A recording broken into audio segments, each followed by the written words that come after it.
Sa atong pagsulod sa bag-ong tuig sa atong kinabuhi, sa laing tuig sa atong kinabuhi, dunagad kitay angay nga usbon. Tungod kay dili kini makatabang sa atong pagkabot sa pagkinabuhi nga matarong dinhi sa kalibutan. Ug sa pagkabot sa matarong nga katuyuan sa Dios sa atong mga kinabuhi, mao gayud ka ng kasuko igsoon. Dili gayud ka na angay nato nga dadon nining bagong tuig nga moabot sa atong kinabuhi, nining laing panalangin nga moabot karon sa atong kinabuhi. Tungod kay ang kasuko sa tao kung magpabili na diha sa imong kaugalingon, mao kanay maghatod kanimo sa kagubot. Dili ka na makatabang kanimo sa matarong nga katuyuan sa Dios sa imong kinabuhi. Maong gusto si Lord na sa atong pagdawat sa tuig 2026, doon na kitay angay nga usbon.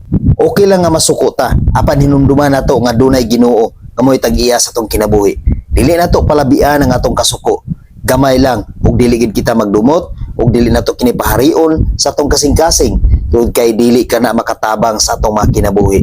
Magdaot lamang kana sa atong mga kinabuhi. Busa ato gayong isalikway kanang tanan. Santiago 1, versikulo 20 hangtod sa 21.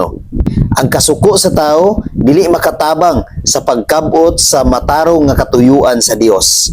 Sa 21, busa isalikway ninyo ang tanang ngil-ad nga batasan ug daotang mga buhat. Ug dawata nga mapaubsanon ang pulo nga gitisok sa Dios diha sa inyong kasing-kasing kay makaluwas kini kaninyo.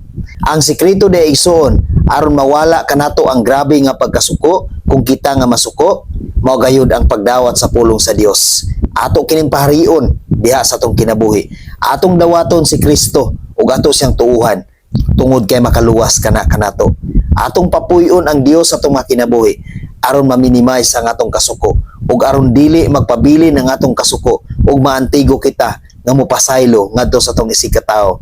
Atong paharion ang atong gugma ngadto sa Dios ug ngadto sa atong isigkatawo. Atong isalikway ang tanang mga bati nga mga sinultian ug mga bati nga binuhatan, mga bati nga batasan nga dili gayud angay nga dadon sa tuig 2026 tungod kay dili kana makatabang sa matarong nga katuyuan sa Dios.